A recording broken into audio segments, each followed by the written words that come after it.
فرمان مصطفیٰ صلی اللہ علیہ وآلہ وسلم، جس کے پاس میرا ذکر ہوا اور اس نے مجھ پر درود پاک نہ پڑھا، اس نے جنت کا راستہ چھوڑ دیا۔ صلو علی الحبیب صلی اللہ تعالی علی محمد صلی اللہ علیہ وسلم۔ سورہ نحل کی آخری 3 آیات آج ہماری سورہ نحل 14ویں پارے میں جو ہے یہ مکمل ہو جائے گی۔ اعوذ باللہ من الشیطان الرجیم، بسم اللہ الرحمن الرحیم۔ وَإِنْ عَاقَبْتُمْ فَعَاقِبُوا بِمِثْلِ مَا عُوقِبْتُمْ بِهِ وَلَئِنْ صَبَرْتُمْ لَهُوَ خَيْرٌ لِلصَّابِرِينَ وَاصْبِرْ وَمَا صَبْرُكَ إِلَّا بِاللَّهِ وَلَا تَحْزَنْ عَلَيْهِمْ وَلَا تَكُ فِي ضَيْقٍ مِّمَّا يَمْكُرُونَ إِنَّ اللَّهَ مَعَ الَّذِينَ اتَّقَوْا وَالَّذِينَ هُمْ مُحْسِنُونَ۔ اللہ کے نام سے شروع جو نہایت مہربان رحمت والا۔ وَإِنْ اور اگر عاقبتم تم سزا دینے لگو، فعاقبوا تو سزا دو، بمثل اس کی یعنی اس کی مثل، ما عوقبتم بہ جس کے ساتھ تمہیں تکلیف پہنچائی گئی، وَلَئِن صَبَرْتُمْ اور ضرور اگر تم نے صبر کیا، لَهُوَ خَيْرٌ لِلصَّابِرِينَ تو ضرور وہ خیر سب سے بہتر ہے، للصابرین صبر کرنے والوں کے لیے۔ وَاصْبِرْ اور تم صبر کرو، وَمَا صَبْرُكَ اور تمہارا صبر کرنا، الا باللہ مگر اللہ کی توفیق سے۔ ولا تحزن اور تم غم نہ کرو، علیہم ان پر یا ان کا، ولا تکو اور نہ ہو، فی ضیق تنگی میں، مما یمکرون اس سے جو وہ سازشیں کرتے ہیں تم اس سے تنگ نہ ہو۔ ان اللہ بے شک اللہ، مع الذین ان لوگوں کے ساتھ ہے، اتقوا جو ڈرتے ہیں، والذین اور جو لوگ، ہم محسنون اور نیکی کرنے والے ہیں۔ اللہ ان کے ساتھ ہے جو اللہ سے ڈرتے ہیں اور نیکی کرتے ہیں۔ ترجمہ کنز العرفان۔ اور اگر تم کسی کو سزا دینے لگو تو ایسی ہی سزا دو جتنی اس نے تمہیں سزا دی، یعنی جتنی تمہیں تکلیف پہنچائی گئی تم اتنی ہی دو۔ اور اگر تم صبر کرو گے، اور بے شک صبر کرنے والوں کے لیے، صبر والوں کے لیے صبر کرنا سب سے بہتر ہے۔ یعنی اگر تم کسی کو سزا دینے لگو تو وہ سزا جرم کے حساب سے ہو، اس سے زیادہ نہ ہو۔ اور اگر تم صبر کرو اور انتقام نہ لو تو بے شک صبر والوں کے لیے صبر سب سے بہتر ہے۔ کہ کسی نے ایک تھپڑ مارا، اب تم آگے سے 2 مار دو تو یہ زیادتی کر دی۔ تم نے ایک ہی مارنا ہے، اتنا ہی مارنا ہے جتنا لگا، یہ اس سے زیادہ بھی نہیں مارنا۔ ہاں صبر کر لو تو پھر تمہارے لیے اور بہتر، اللہ تمہارے ساتھ ہے صبر کرنے والوں کو۔ شان نزول۔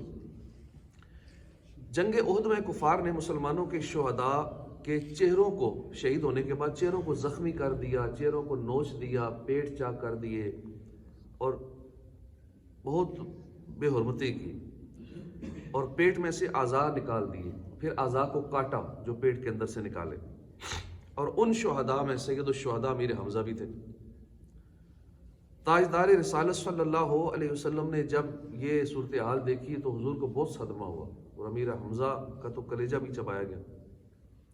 آپ نے قسم کھائی کہ حضرت حمزہ، بہت پیار تھا حضرت حمزہ سے سرکار صلی اللہ علیہ وسلم کو، جب عاشقان رسول مدینے جاتے ہیں تو وہاں ضرور حاضری دیتے ہیں۔ سید الشہداء امیر حمزہ کے مزار پر عاشق ضرور جاتے ہیں، اور خصوصاً رات کو جاتے ہیں، اور وہاں ایک عجیب روحانی منظر ہوتا ہے سید الشہداء کے مزار پہ۔ احد پہاڑ کے قریب ہی یہ مزار ہے، اور باقی جو غزوہ احد کے جتنے شہداء ہیں وہاں ان کے مزارات ہیں، اور بہت روحانی کیف و سرور ہوتا ہے۔ رات کو لوگ جاتے ہیں وہاں عموماً. اور جب امیر حمزہ رضی اللہ عنہ کا بدلہ جب حالت دیکھی سرکار نے کہ ان کو بھی چاک کیا گیا، کلیجہ بھی چبایا گیا، تو حضور نے قسم کھا لی کہ اب میں ان کے بدلے میں 70 کافروں کو ماروں گا. ایک کے بدلے میں بدلہ 70 سے لیا جائے گا، اور 70 کا یہی حال کروں گا جو انہوں نے کیا ہے. شہید کیا، شہید کرنے کے بعد پھر اندر سے آزار نکالے، پھر کلیجے کو چبایا، یہ حال 70 کافروں کا کروں گا. اس پر یہ آیت کریمہ نازل ہوگی، اور حضور اقدس صلی اللہ علیہ وسلم نے پھر وہ ارادہ ترک فرما دیا اور اپنی قسم کا کفارہ دے دیا. یاد رہے کہ مثلا یعنی ناک کان کاٹ دینا، مثلا کرنا، کسی کی حید کو تبدیل کرنا، یہ شریعت میں حرام ہے. وَاصْبِرْ وَمَا صَبْرُكَ، اور اے محبوب تم صبر کرو، اور صبر کرو، اور تمہارا صبر اللہ ہی کی توفیق سے ہے. اور ان کا غم نہ کھاؤ، اور ان کی سازشوں سے دل تنگ نہ ہو. بے شک اللہ ان لوگوں کے ساتھ ہے جو لوگ ڈرتے ہیں، جو لوگ نیکیاں کرتے ہیں، اللہ ان کے ساتھ ہے. یعنی اے حبیب صلی اللہ علیہ وآلہ وسلم، اللہ تعالیٰ کے راستے میں کفار کی طرف سے آپ کو جو اذیتیں پہنچی ہیں ان پر صبر فرمائیں، اور آپ کا صبر کرنا اللہ ہی کی توفیق سے ہے. اور آپ ان مشرکین کا غم نہ کھائیں جو آپ کو جھٹلاتے ہیں، قرآن پاک کا انکار کرتے ہیں، آپ کی نصیحتوں سے اعراض کرتے ہیں. اور مشرکین آپ کی طرف جو یہ نسبت کرتے ہیں نا، یہ جادوگر ہیں، کاہن ہیں، اس طرح کے الزامات لگاتے ہیں، اور لوگوں کو دین اسلام سے دور کرنے کی جو سازشیں کرتے ہیں، آپ اس سے دل تنگ نہ ہو، بلکہ اللہ آپ کا حامی و مددگار ہے. ان اللہ مع الذین، بے شک اللہ ان لوگوں کے ساتھ ہے. یعنی اے انسان، اگر تو چاہتا ہے کہ میری مدد ہو، میرا فضل اور میری رحمت تیرے شامل حال ہو، تو ان لوگوں میں سے ہو جا جو مجھ سے ڈرتے ہیں اور نیکیاں کرتے ہیں. ڈرنے والوں اور نیکیاں کرنے والوں کے ساتھ اللہ کی رحمت شامل حال ہو جاتی ہے، اللہ کی مدد ایسوں کے ساتھ شامل حال ہو جاتی ہے. سورہ نحل کی آخری 3 آیات انتہائی شاندار ہیں اور شاندار احکام پر مشتمل ہیں. یہ جو آخری 3 آیات ابھی ہم نے سنی ہیں، لہٰذا ہر مسلمان کو چاہیے کہ ان آیتوں میں بیان کیے گئے احکام پر عمل کو اپنی زندگی کا خاص وظیفہ بنا لے، اور اپنے متعلقین کو بھی اس کی نصیحت کرتا رہے تاکہ وہ بھی ان پر عمل کی کوشش میں مصروف ہو جائیں. ہمارے بزرگان دین بھی اس کی وصیت فرمایا کرتے تھے. چنانچہ منقول ہے کہ حضرت حرم بن حیان رحمۃ اللہ علیہ کی وفات کا وقت قریب آیا تو ان سے عرض کی گئی آپ کوئی وصیت کر دیں. انہوں نے فرمایا وصیت تو مال کے بارے میں ہوتی ہے اور میرے پاس تو کوئی مال نہیں، البتہ میں تمہیں سورہ نحل کی آخری آیتوں یعنی ادعو الی سبیل ربک سے لے کر سورت کے آخر تک کی وصیت کرتا ہوں کہ ان میں جو احکام بیان ہوئے ان پر مضبوطی سے عمل پیرا ہو جاؤ. یہ میری وصیت ہے. تو یہ آخری آیات بڑی اہم ہے کہ کوئی اگر ہمارے ساتھ ایسا کرے تو اس کے ساتھ اتنا ہی کرے، اس سے زیادہ نہ کرے، اور معاف کر دے، صبر کرے تو پھر زیادہ افضل ہے، پھر اللہ کی مدد شامل حال ہو جائے گی. یہاں تک ہماری یہ صورت مکمل ہوئی. اس کے بعد 15واں پارہ شروع ہوتا ہے اور سورہ بنی اسرائیل، اس کا تعارف سن لیں. حضرت قتادہ رضی اللہ عنہ فرماتے ہیں کہ یہ صورت وَإِن كَادُوا لَيَفْتِنُونَكَ سے لے کر نَصِيرًا تک 8 آیتوں کے علاوہ مکہ مکرمہ میں نازل ہوئی ہے. علامہ بیضاوی رحمۃ اللہ علیہ نے جزم کیا، یعنی یقین کے ساتھ لکھا کہ پوری صورت ہی مکہ مکرمہ میں نازل ہوئی ہے. اس صورت میں 12 رکوع ہیں، 111 آیتیں ہیں. اس سورہ مبارکہ کے چند نام ہیں. سورہ اسراء، اسراء کا مطلب ہے رات کو جانا، اور اس صورت کی پہلی آیت میں تاجدار رسالت صلی اللہ علیہ وآلہ وسلم کے رات کے مختصر حصے میں مکہ مکرمہ سے بیت المقدس جانے کا ذکر ہے. اس مناسبت سے اسے سورہ اسراء کہتے ہیں. سورہ سبحان بھی کہتے ہیں اس کو. سبحان کا معنی ہے پاک ہونا، اور اس سورت کی ابتدا جو کہ لفظ سبحان سے ہوئی ہے، اس مناسبت سے اسے سورہ سبحان کہتے ہیں. سورہ بنی اسرائیل بھی کہتے ہیں. اسرائیل کا معنی ہے اللہ کا بندہ، اور یہ یعقوب علیہ السلام کا لقب ہے، اور آپ کی اولاد کو بنی اسرائیل کہتے ہیں. اس صورت میں بنی اسرائیل کے عروج و زوال، عزت و ذلت کے احوال بیان کیے گئے ہیں جو دیگر صورتوں میں بیان نہیں ہوئے. اس وجہ سے اس کو سورہ بنی اسرائیل کہتے ہیں. اور یہی اس سورت کا مشہور نام ہے سورہ بنی اسرائیل۔ حضرت عبداللہ بن مسعود فرماتے ہیں سورہ بنی اسرائیل، سورہ کاف، سورہ مریم فصاحت و بلاغت میں انتہائی کمال کو پہنچی ہوئی ہے، اور ایک عرصہ ہوا کہ میں نے انہیں زبانی یاد کر لیا تھا۔ حضرت عائشہ صدیقہ رضی اللہ عنہ فرماتی ہیں نبی کریم صلی اللہ علیہ وآلہ وسلم اس وقت تک اپنے بستر پر نیند نہیں فرماتے تھے جب تک سورہ بنی اسرائیل اور سورہ زمر کی تلاوت نہ کر لیں۔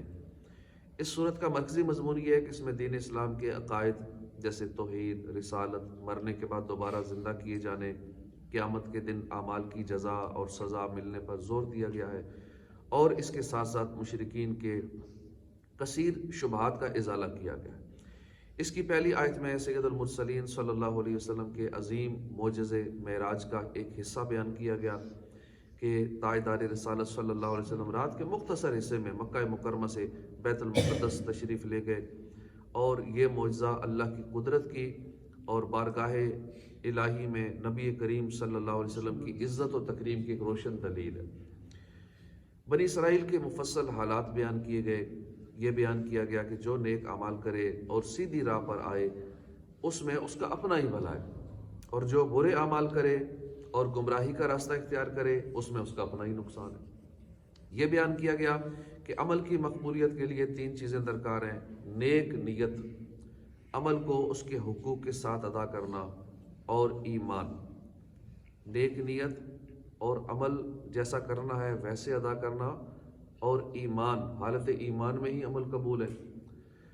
اجتماعی زندگی گزارنے کے بہترین اصول بیان کیے گئے، جیسے والدین کے ساتھ اچھا سلوک کرنا، ان کے بارے میں دیگر احکام بیان کیے گئے، فضول خرچی کرنے سے منع کیا گیا، میانہ روی اختیار کرنے کا حکم دیا گیا، تنگ دستی کے خوف سے اولاد کو قتل کرنے، کسی کو ناحق قتل کرنے، زنا کرنے، یتیم کا مال ناحق کھانے سے منع کیا گیا، ناپ تول میں کمی نہ کرنے اور زمین پر اترا کر نہ چلنے کا حکم دیا گیا۔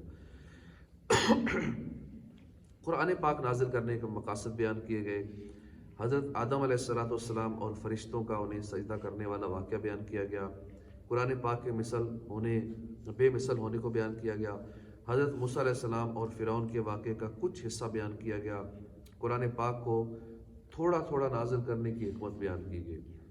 سورہ بنی اسرائیل کی اپنے سے ماقبل سورہ نحل کے ساتھ ایک مناسبت یہ ہے کہ سورہ نحل کے آخر میں اللہ تعالیٰ نے اپنے حبیب صلی اللہ علیہ وسلم کو کفار و مشرکین کی طرف سے پہنچنے والی اذیتوں پر صبر کرنے کا حکم دیا، اور سورہ بنی اسرائیل کی ابتدا میں اللہ نے اپنے حبیب کی عظمت و شان کو بیان فرمایا۔